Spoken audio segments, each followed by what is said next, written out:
사암노인 침구 요교를 교재 삼아서 사암침 공부하는 시간, 목요 콘텐츠는 요결에 들어있는 사암사부님의 임상경험례, 그 임상경험례들을 통해서 사암침법을 입체적으로 공부하는 시간입니다.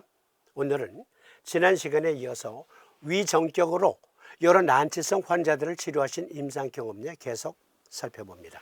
제16장 구토문에서 한 여자가 항상 회기가 있고 두어 달만큼씩 위완이 아프기 시작되면 십수일간을 꼬뻑 죽었다 살아나는지라. 위회법 즉 위정격으로 취하였더니 수두의 병이 나았다. 회기 이것은 헛구역질을 말해요. 그런데 사암사부님께서는 위정격으로 치료하셨어요. 요결 구토문의 세 번째 증 회, 웩웩 소리를 내면서도 아무것도 토하는 것이 없는 증 위허인지라 양국 해결을 보하고 임읍함곡을 서하라. 이것은 0833회차 사암침 아카데미 구역질 구토는 인체 이상 징후 시그널이다. 여기에서 아주 상세히 밝혀드렸습니다만 오늘은 사암도인의 임상 경험례를 통해서 왜 위정격을 쓰셨을까? 그 환자의 경우 그것 살펴봅니다. 의과학적인 고찰로 이 그림 잘 봐주세요. 이 그림은요, 위장에 얽혀있는 미주신경 가지들을 표현한 건데요. 위장에 미주신경 가지들이 가장 많이 분포되어 있어요. 미주신경은 부교감 신경에 속한 신경이에요. 간에서 연결된 미주신경 가지, 복강신경절과 연결된 미주신경 가지, 그리고 여기 보시면 유문, 분문, 유문과 분문에서 연결된 미주신경 가지도 위와 얽혀 있습니다. 전방 위 신경 가지도 있고 후방 위 신경 커브 가지, 전방 위 커브 신경 가지, 그리고 후방 위 가지도 있고요. 신장에서 연결된 미주신경 가지도 모두 위와 이렇게 얽혀 있습니다. 위에는 가장 많은 미주신경이 교차하는 곳입니다. 이 그림 잘 봐주세요. 횡격막 윗부분에 분문이 위치해 있네요. 횡격막 아랫부분에 유문이 존재해요. 유문 위에서 12장으로 먹은 음식을 조금씩 흘려보내는 관략근이 있잖아요. 분문도 마찬가지죠. 먹은 음식이 역류하지 않도록 분문에서는 관략근으로 꽉 다물죠. 음식을 다 먹은 다음엔 그것이 역류할까 봐. 딸꾹질은 횡격막 경련 때문에 생기잖아요. 횡격막은 유문과 분문의 면에 있기 때문에 횡격막의 경련을 일으키게 되면 딸꾹질도 할 수 있고요. 그리고 헛구역질도 할 수 있어요. 심하면 구토도 할 수 있겠죠. 그런데 이것은 미주신경에 의해서 지배를 받는다. 그런데 그것은 특히 복강신경절과 관계 있습니다.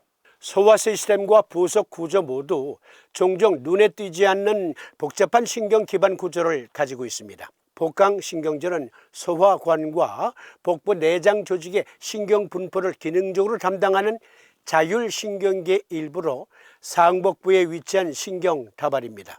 복강신경절은 장 운동성뿐만 아니라 소화관 전체의 분비 및 흡수를 조정하는 통합센터 역할을 합니다.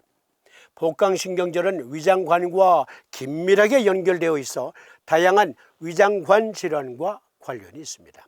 미국 국립보건원 의학논문 데이터베이스에서 빌려온 논문.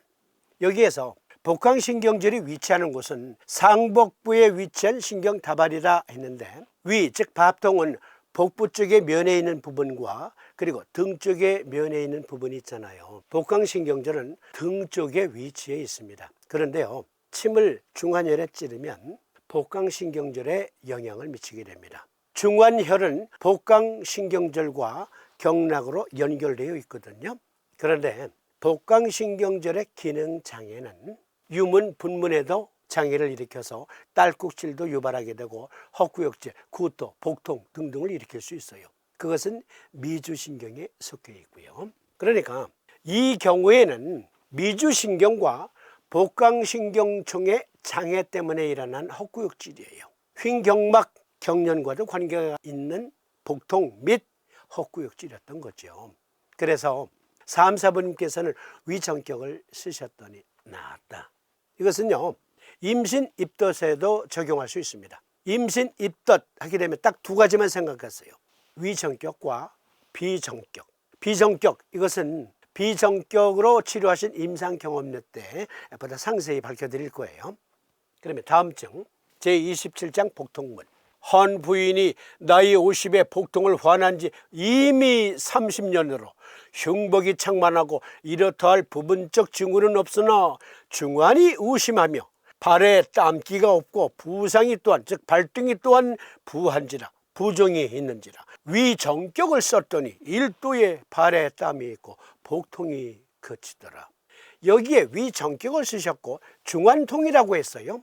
중환의 통증이 심하다. 이 역시 미주신경과 복강신경총 장애 때문에 생긴 복통이에요. 뭘 잘못 먹고 위장질환이 있어서 위염이 있어서 그래서 생긴 복통이 아니다. 30년이나 아팠대요. 30년째 계속 아픈 거야. 이건 신경교란 때문에 생긴 거거든요. 즉 미주신경, 복강신경의 장애 때문이었다. 그래서 위정격을 쓰셨다.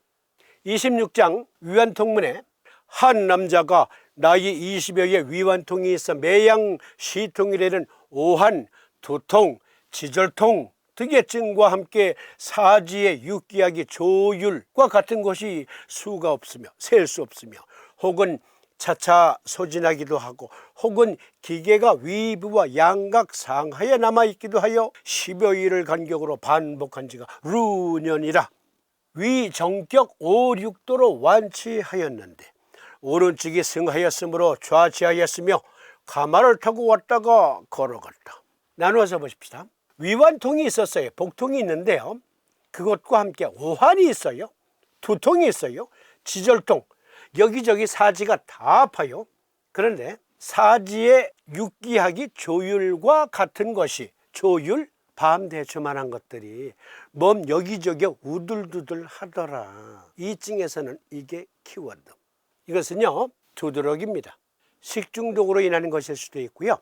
위에 염증 때문에 생길 수도 있는데요. 이 경우는 식중독으로 봐야 돼요. 식중독은요 뭘 잘못 먹었을 때 잠깐 나타나다가 저절로 없어지기도 하지만 경험해 보신 분들 많으실 거예요. 묘기증이라고 해서 뜬금없이 계속 가렵고 두드러기거나 그러다가 어떤 때는 괜찮아. 그런데 이것이 수년 동안 수십 년 동안 진행되는 사람들도 있습니다. 그런데요 대부분 식중독으로 인한 것이 많습니다. 알레르기성 피부염으로 생긴 것도 있지만 식중독으로 인한 것도 많습니다. 미국 국립보건원 의학 논문 데이터베이스에서 제목만 빌려옵니다. 식중독으로 인한 다발성 관절통이 발생할 수 있다. 오한, 두통과 지절통, 사지가 다 아파. 그리고 오한은 단지 추운 것만 있는 게 아니에요. 오한에는 발열이 반드시 수반됩니다. 발열, 오한, 오한, 발열이라고 하잖아요. 식중독으로 그러한 증상이 발생할 수 있다. 그리고 두드러기도 발생할 수 있다. 식중독인가요? 아니면 위장병인가요?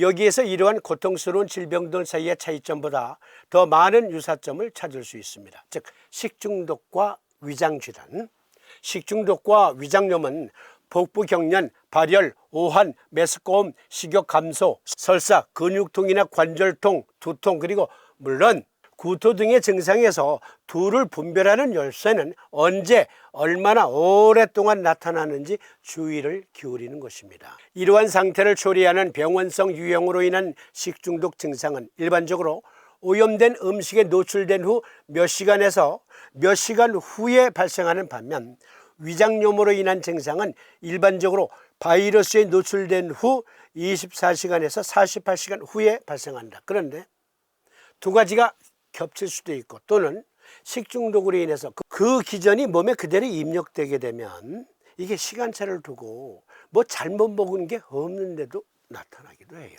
그러니까 이 경우는 식중독 또는 위장염이 겹쳤을 수가 있습니다. 식중독 그리고 그로 인한 위장장애 그래서 복통이 있었는데 사암사께서는 미주신경과 복강신경절의 기능을 정상적으로 회복시켜 주므로 오랫동안 고생한 이 환자의 병을 고쳐주셨다. 이번에는 제36장 목병문. 한 남자가 나이 20에 오른쪽 눈 검은 자가 좁쌀 반립만큼 조금 흰지라.